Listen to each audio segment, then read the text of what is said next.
यहाँ पर हमारे साथ पीडीपी के सीनियर लीडर सुरिंदर चौधरी जी हमारे साथ मौजूद हैं। आपने देखा होगा कि ये हमेशा सुर्खियों में रहते हैं। अगर रविंदर रैना की बात करते हैं तो ये उनको किसी और नाम से पुकारते हैं। रैना कहा कि सुरिंदर चौधरी हमेशा मुझे इतना प्यार देते हैं कि हर इंटरव्यू में मुझे याद करते हैं, तो इसकी वजह क्या है? और यूटी जब ये बनाई गई और रियासत तोड़ी गई, ये रियासत महाराजा हरि सिंह की है।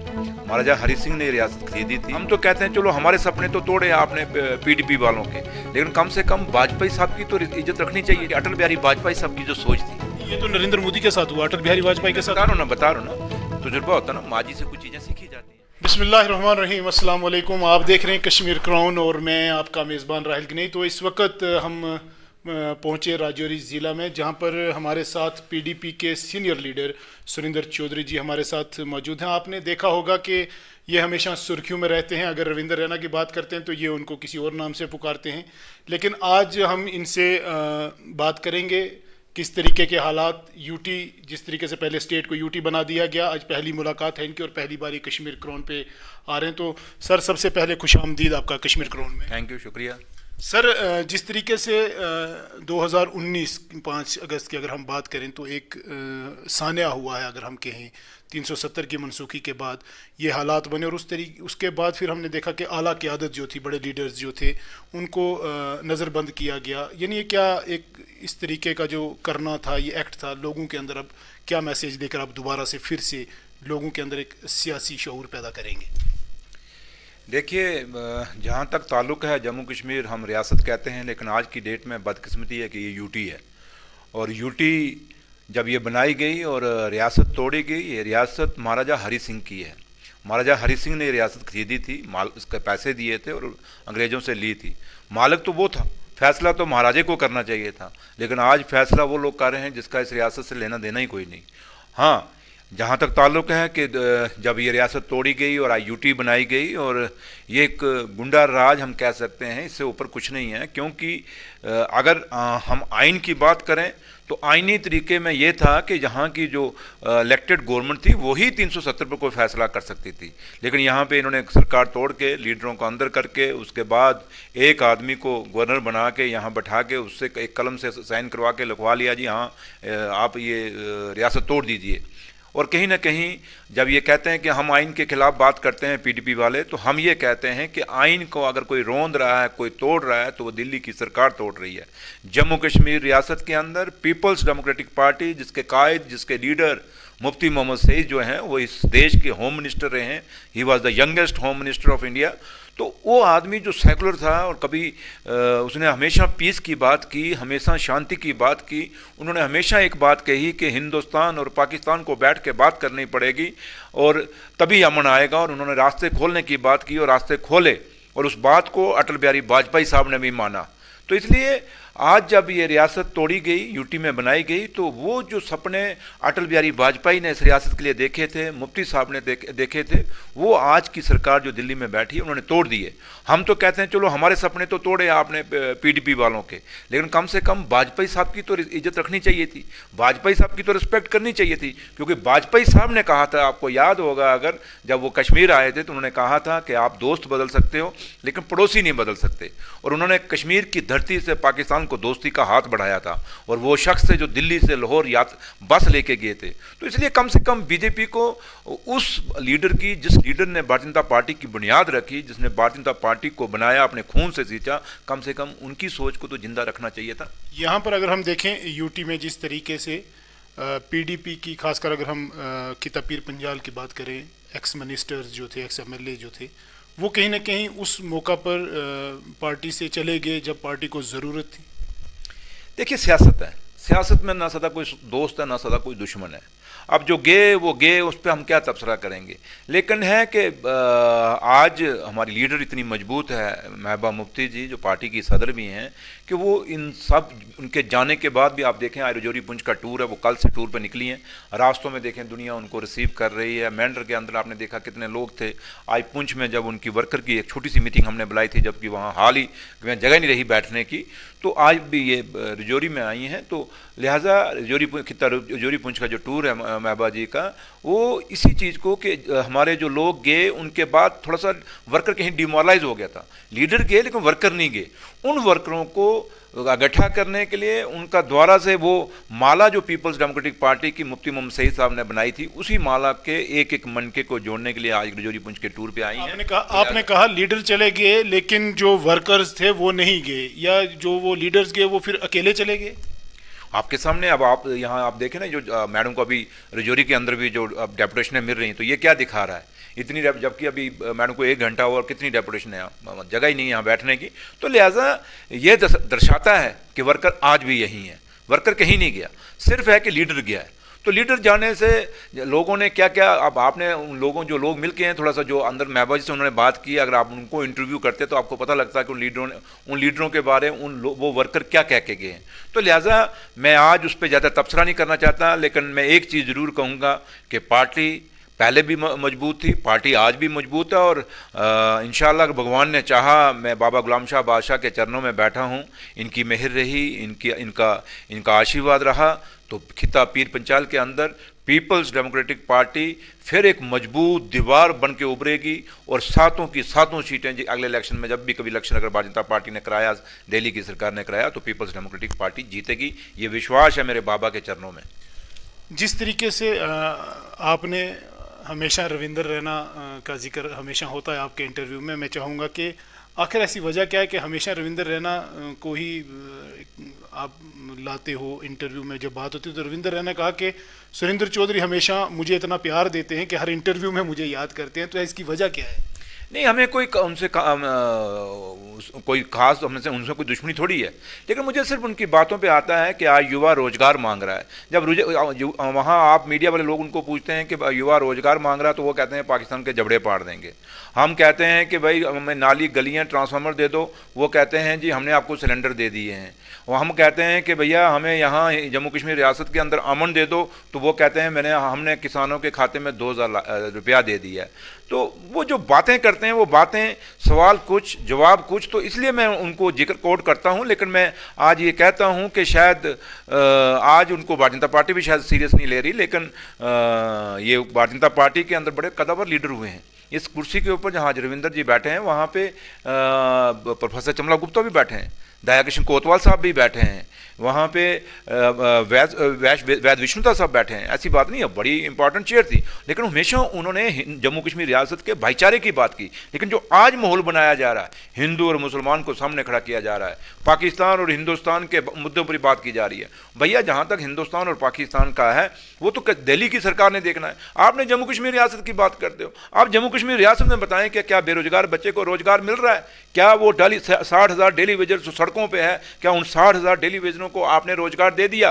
क्या आज जम्मू कश्मीर रियासत के अंदर टूरिज्म खत्म हो गया है? उस टूरिज्म पे आप बोलिए क्या कर रहे हैं? आज जम्मू कश्मीर रियासत के अंदर आप देखें कि ट्रांसपोर्ट खत्म हो गया है, लोगों की गाड़ियों के नीचे घास जम गया है, उस ट्रांसपोर्टर की आप बात ही नहीं कर रहे। आज छोटा बिजनेसमैन खत्म हो गया है, आज आपकी इंडस्ट्री जम्मू कश्मीर में बंद हो गई है। आपने जो इंडस्ट्री लाने की बात कर रहे हैं, बाहर कहाँ से आएगी? ये टेल एंड स्टेट है आज ये जो जम्मू कश्मीर रियासत है। यहाँ कौन सा बाहर से व्यापारी आएगा जो यहाँ इंडस्ट्री लगाएगा? हाँ, वो व्यापारी आते हैं, यहाँ इंडस्ट्री लगाते हैं, यहाँ की जो सब्सिडी है जम्मू कश्मीर रियासत की वो खाते हैं, जिस दिन सब्सिडी पूरी होती है फैक्ट्री बंद करते हैं, वापस दिल्ली चले जाते हैं। आज तो बीजेपी ये जो जम्मू कश्मीर रियासत के साथ, हमारे बच्चों के साथ, बेरोजगार बच्चों के साथ जो नाइंसाफी हो रही है, मैं इस पे कहता हूँ कि आपको इस पे बात करनी चाहिए, ना कि खामखा एक मौजू बना दो, अपना तमाशा मत बनाओ, एक मदारी मत बनो, बल्कि एक ऐसे लीडर बनो जिससे लोगों को, आवाम को फायदा हो सके और इस जम्मू कश्मीर रियासत के अंदर अमन आ सके, और हिंदू और मुसलमान जो जिस प्यार से पहले रहता था, वो हिंदू और मुसलमान उसी प्यार से रहे। जब पीडीपी ने बीजेपी के साथ अलायंस किया, पिछले 70 साल से जिस तरीके से बीजेपी ने अपना क्लेम रखा कि हमारे मंशूर में था दफ़ा 370 को मनसूख करना, खात्मा करना, फिर भी पीडीपी ने क्या सोचकर ये कदम उठाया? मैंने आपको बोला ना कि अटल बिहारी वाजपेयी साहब की जो सोच थी, नहीं, ये तो नरेंद्र मोदी के साथ हुआ, अटल बिहारी वाजपेयी के साथ बता रहा हूँ ना, तजुर्बा होता है ना, माजी से कुछ चीज़ें सीखी जाती हैं। और इतिहास आप अगर पढ़ो तो इतिहास में से कुछ चीज़ें बड़ी बंदा सीख के अगला इतिहास बनाता है। तो वो इतिहास ये था कि अटल बिहारी वाजपेयी साहब ने जो हमारे साथ डील किया, जो उन्होंने जम्मू कश्मीर लोगों को प्यार दिया, मोहब्बत दी, उनकी बात को माना। आपके सामने मुजफ्फराबाद रोड खुला, आप एक्सपेरिमेंट कर रहे थे? नहीं नहीं, नो नो, मैं सुनो ना मेरी बात। हम चक्का का बाग भी खुला, जंगल मीरपुर कोटरी रोड खुलने वाला था, सुचेतगढ़ आपका रोड खुलने वाला था। तो इसलिए मैंने आपको ये कहा कि हमने ये सोचा कि शायद ये वही बीजेपी है। एक्सपेरिमेंट की बात नहीं थी, क्योंकि जम्मू कश्मीर रियासत के अंदर हम इस रियासत में अमन लाना चाहते हैं। मसला जम्मू कश्मीर को ख़त्म करना चाहते थे। लाखों बच्चा यहाँ मारा गया, चाहे सिक्योरिटी फोर्सेस का या सिविलियन मारा गया है। ये बच्चे किसके हैं, चाहे सिक्योरिटी फोर्सेस के या दूसरे, ये हमारे इस देश के बच्चे थे। उन बच्चों का अगर यहाँ मारे जा रहे हैं, उनकी कब्रें बनाई जा रही हैं या उनके संस्कार किए जा रहे हैं, तो उन बच्चों की जानें बचाने के लिए हमने कहा कि जम्मू के अंदर, खिता जम्मू के अंदर बीजेपी को इन मेजॉरिटी सीटें मिली और पीडीपी को खिता कश्मीर के अंदर मेजॉरिटी में मिली। मुफ्ती साहब का एक बहुत बड़ी सोच, बहुत बड़ा विजन, और उन्होंने सोचा ये वाजपेयी साहब की तरह ही चलेंगे, पिछली जो पॉलिसी उन्हीं को लेके चलेंगे। उन्होंने ये कभी नहीं सोचा, उन्होंने सोचा कि मैं किसी नेशन कॉन्फ्रेंस या कांग्रेस के साथ अलायंस करके बनाऊंगा। तो उनके कोई भी एमएलए जितने भी जीते थे मुस्लिम जीते थे। एक भारतीय जनता पार्टी के लोग पास की जो हिंदू एमएलए जीते थे। तो मुफ्ती साहब चाहते थे मैं इस दोनों खितों को जोड़ूं। और हमेशा आपने कई बार सुना होगा, मुफ्ती साहब कहते थे कि जब आप जम्मू कश्मीर जोड़ लोगे, जम्मू और कश्मीर के दोनों सूबों को जोड़ लोगे, इनके दिल जोड़ लोगे, ऑटोमेटिक आपका हिंदुस्तान मजबूत हो जाएगा। और जब तक जम्मू और कश्मीर दो खिते आपस में नहीं मिलेंगे, तब तक आप हिंदुस्तान मजबूत नहीं कर सकते। तो लिहाजा वो एक्सपेरिमेंट नहीं था, वो मुफ्ती साहब की, आप ये कह सकते हैं कि मुफ्ती साहब का विश्वास जो अटल बिहारी वाजपेयी था, उस विश्वास के साथ विश्वासघात हुआ, धोखा हुआ, एक्सपेरिमेंट नहीं हुआ। रविंद्र रैना जी ने एक क्लेम किया कि बीजेपी ने जिस तरीके से वोट लिया है हालिया डीडीसी इलेक्शन में, तो अपनी सीट जो नौशहरा से आपके मद्दे मुकाबल ही अगर हम कहें, क्योंकि वो इलेक्शन आपका ही था, डॉक्टर मनोहर सिंह वहाँ से जीते हैं, तो वहाँ पर उन्होंने ये दावा किया कि हमने वोट जो है ओवरऑल वोट यूटी का वो हमने ज़्यादा लिया है। देखिए, आप परसेंटेज की बात करें, पीपल्स डेमोक्रेटिक पार्टी 61 सीटों पे लड़ी जम्मू यूटी के अंदर, वेयर एज बीजेपी 280 पे लड़ी, और 61 में से हमने 30 निकाली। तो बीजेपी ने 280 में कितनी ली, 75। तो क्या एवरेज निकली, हम तो 50% हैं, तो वो कितने। तो लिहाजा इधर से आप अंदाज़ा लगा सकते हैं कि आज भी बेस किसका है, मजबूत किसका है, वो पीपल्स डेमोक्रेटिक पार्टी है। आज भी पीपल्स डेमोक्रेटिक पार्टी के लीडरों को अंदर क्यों किया जा रहा है, उन पे क्यों रेड्स मारी जा रही हैं, उसकी वजह यह है कि हमारी लीडर बहुत मजबूत है। आज भी जम्मू कश्मीर रियासत के अंदर हम यूटी खाने में, हमें लगता नहीं हम यूटी, क्योंकि हम यूटी मानते ही नहीं। हम तो आज भी स्टेट लेंगे, कल भी स्टेट लेंगे, और 370 का जो स्पेशल स्टेटस हमने वापस लेना है, तो वो इनको देना पड़ेगा, क्योंकि 370 हमने कोई भीख में नहीं लिया, महाराजा ने दिया था और हिंदुस्तान के आइन ने दिया था। और हमारा जो झंडा यहाँ पे है, इस झंडे को बीजेपी ने कहा ये ख्वाब ही रहेगा, कभी वापस तो नहीं आएगा 370। ये तो वक्त बताएगा। इतिहास हमेशा, जो इतिहासकार हैं वो इतिहास लिख रहे हैं, और जब भी लिखा जाएगा इतिहास, जो ये दौर है 7 सालों का, ये एक काला धब्बा लिखा जाएगा जम्मू कश्मीर रियासत के इतिहास के ऊपर नहीं, बल्कि देश के इतिहास के ऊपर। आज किसान आपके सामने सड़कों पे है। हमें तो ये पाकिस्तानी कहते थे, पीडीपी वालों को कहते थे पीडीपी वाले मिलिटेंट हैं। आज तो वो किसान, वो अन्नदाता जो देश को पाल रहा है, वो अन्नदाता जिसका बच्चा बॉर्डरों पे इस देश की हिफाजत कर रहा है, उसी अन्नदाता को, उसी किसान को आज ये कहते हैं ये खालिस्तानी है। और उसको प्रूव करने के लिए आपने जो लाल किले पे तमाशा देखा, वो क्या हुआ 26 जनवरी के दिन। आप देखें हमारी छोटी छोटी गलियों में कितनी सिक्योरिटी टाइट होती है, तो क्या लाल किले के ऊपर सिक्योरिटी नहीं थी? कैसे वो तिरंगे के वहाँ पे झंडा कैसे चढ़ गया किसी मजहब का? ये कहीं ना कहीं सिर्फ किसान आंदोलन को बदनाम करने के लिए ये सरकार ने साजिश रची। हम कहते हैं कि सुप्रीम कोर्ट को इसमें इंटरवीन करना चाहिए, और इसकी एक अपनी सुपरविजन के अंदर इसका एक कहीं ना कहीं इन्वेस्टिगेशन होनी चाहिए कि ये झंडा वहाँ कैसे चढ़ा। तो लिहाजा आज महेंद्र सिंह टिकैत जो बहुत बड़ा कदावर नेता हुए, चौधरी चरण सिंह और चौधरी देवीलाल, ये 3 किसान नेता इस देश में हुए, उन्हीं का महेंद्र सिंह टिकैत का बेटा राकेश टिकैत और नरेश टिकैत, आज वो रोया जाके, कैसे रोया, बच्चों की तरह। क्यों रोया?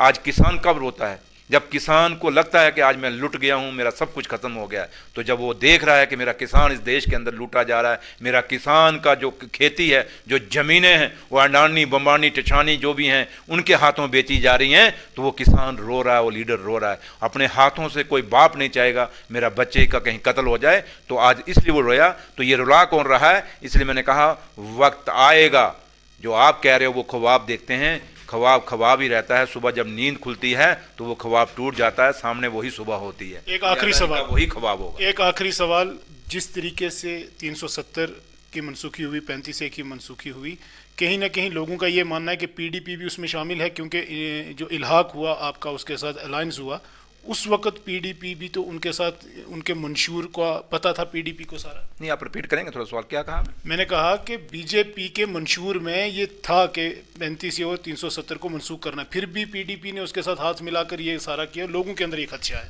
नहीं, कहाँ लोग जी, अगर आप नौशहरा की सीट हमने निकाली है तो क्या है, वो लोगों ने पीपल्स डेमोक्रेटिक पार्टी के मैंडेट को माना, अपने लीडर की, अपने कायद की, अपने लीडर की क़यादत को मान के उन्होंने सवाल ये सुनिए, मैं उसी पर आ रहा हूँ आपको। तो लिहाजा हमने जो किया, उनका बेशक उनके कहीं मैनिफेस्टो में था, बट जो 3 साल की सरकार हमने इस रियासत की चलाई, उस पर तो हमने उनको एक 370 पर खरोच भी नहीं लगानी दी। आखिर जब उन्होंने तोड़ा तो हमारे लीडरों को जेलों में डाला गया, हमारे लीडर को जेलों में डाला गया, पूरी रियासत के अंदर कांटों की तार लगा गई, पूरी रियासत को सिक्योरिटी फोर्सेस से छावनी बना दिया। तब तोड़ा ना, मज़ा तब था कि हमारे साथ बैठ के तोड़ते, हुकूमत में बैठ के तो नहीं तोड़ सके ना भैया। तो इसलिए मैंने कहा ना कि ये लोग एक दिन जवाब देंगे। और पीपल्स डेमोक्रेटिक पार्टी जो है, एक साफ नीयत, साफ दिल से हमारे लीडर चल रही है, और हमेशा जो साफ नीयत और साफ दिल से जो लीडर चलता है, भगवान अल्लाह ताला भी उसको फल देता है। हमारी लीडर को फल मिलेगा, क्योंकि हमारी नीयत बुरी नहीं थी, हमारी नीति बुरी नहीं थी। लेकिन अगर नीयत और नीति बुरी थी तो जिनके साथ हमने अलायंस किया उनकी बुरी थी। अगर कभी सजा कोई मिलेगी तो उनको मिलेगी, हमको नहीं मिलेगी। गुपकार अलायंस की बात करें, जिस तरह के सज्जाद लोन ने पार्टी से, अब गुपकार अलायंस से जिस तरीके से उन्हें क्विट किया, उन्होंने कहा कि जिस मकसद से गुपकार अलायंस बनाया गया था वो कहीं ना कहीं पूरा नहीं। देखिए, Gupkar alliance Peoples Democratic Party का जहाँ तक ताल्लुक है, हम उसके बी टीम नहीं हैं। हमारा अपना मैनिफेस्टो है, हमारी लीडर का अपनी सोच, अपना विज़न है। उस सोच और विज़न के साथ हमने गुपकार अलायंस सिर्फ इसलिए बनाया है कि आज ये जो स्पेशल स्टेटस था हमारा, वो वापस लाना है। हमने जो स्टेट हमारी टूटी है, यूटी बनी है, उस स्टेट को द्वारा उसका स्टेटस बहाल करना है। उस मकसद से हमने गुपकार अलायंस से बनाया। बाकी अगर कोई गया है तो उनकी अपनी सोच है, लेकिन आम लोग मानते हैं कि आज इस रियासत के अंदर एक बहुत बड़े गठबंधन की ज़रूरत है, तभी जाके आपको 370 और आपको स्टेट जो है वापस मिलेगी। वरना अगर आप बिखरे रहेंगे तो आपको कुछ नहीं मिलेगा। इस रियासत के हिंदू, मुसलमान, सिख, ईसाई, क्रिश्चन, जो लोग इस मज़हब या बरादरियों के लोग रहते हैं, सबको मिलजुल के यहाँ इकट्ठा होना पड़ेगा। वरना आपकी नौकरियाँ बाहर के लोग ले जाएंगे। वरना यहाँ पे आप देखें, जब से ये 370 टूटा है, कितना क्राइम जम्मू में बढ़ गया है, कितने मर्डर हो रहे हैं, शरेआम वहाँ पे चैन स्नैचिंग हो रही है, चोरियाँ कितनी हो रही हैं, ड्रग्स कितना आ गया है। तो अभी तो थोड़े दिन हुए हैं, आगे आगे देखो होता क्या है। अगर अपने बच्चों को इस ड्रग्स से बचाना है, अगर अपने बच्चों को रोजगार दिलाना है, तो आपको ये स्पेशल स्टेटस हम नहीं मांग रहे कि आपने हिमाचल को क्यों दिया हुआ है। आपने नागालैंड के अंदर एक अलग से झंडा है, उनका अपना एक स्टेटस है। आज आपके कई मध्य प्रदेश के अंदर, आपके हरियाणा के अंदर, वहाँ के चीफ मिनिस्टर जो बीजेपी की हैं, उन्होंने अपने ऑर्डर निकाले हैं कि बार का किसी भी रियासत का बच्चा हमारी स्टेट में लगेगा। अगर वो अपनी स्टेटों में नहीं लगा सकते तो जम्मू कश्मीर क्या उन सेल है, यहाँ क्यों लगेगा। इसलिए ये बातें जो हैं, इसी बातों के लिए पीपल्स डेमोक्रेटिक पार्टी लड़ रही है, वो आगे भी लड़ते रहेंगे जब तक हमारा स्पेशल स्टेटस वापस नहीं आएगा और जब तक ये स्टेट द्वारा बनेगी। जी बिल्कुल, नाज़रीन, आप सुन रहे थे सुरेंद्र चौधरी जी को, जिन्होंने अपनी पार्टी के तमाम ख्यालात लोगों के सामने वाजिया भी किए, और हम वक्तन फ़क्तन फिर आपसे बात भी करेंगे। Thank you. तो आप जुड़े रहें कश्मीर क्राउन के साथ। कैमरामैन इसरार रैना के साथ राहिल गनाई, राजौरी से। सुपर किड वादी कश्मीर का मुनफरिद प्रोग्राम, खास तौर पर हमारे बच्चों के लिए तरतीब दिया गया। ऐसा प्रोग्राम जिसमें बच्चे साइंस, इकोनॉमी, सोसाइटी और मजहबी अमूर पर तहकीक पे मबनी इल्मी बहस और मुकाबला करेंगे। Super kid presented by Green Hills Experimental School in collaboration with Kashmir Crown, one of the leading news networks in Kashmir. We are the scholars. We are the leaders. We are the preachers. We are the Super Kids. Starting from 7th February. Every Sunday, only on Kashmir Crown. This program is for the children of Kashmir. Do you want your kid to be a super kid? For registration, mail us at greenhills.exp.school@gmail.com. मुल्क किस तमीरस तरक्की मज इश्तराक तुहंदिस प्रत कदमस पे तुहंद हम सफर Kashmir turbo TMT सरी चाहे बुनलीतन या तूफान महफूज रूजिव तो तुहंद मकान पान नयो तुहंद पनन कश्मीर टर्बो TMT सरी ट्रस्ट एंड रिलायबिलिटी।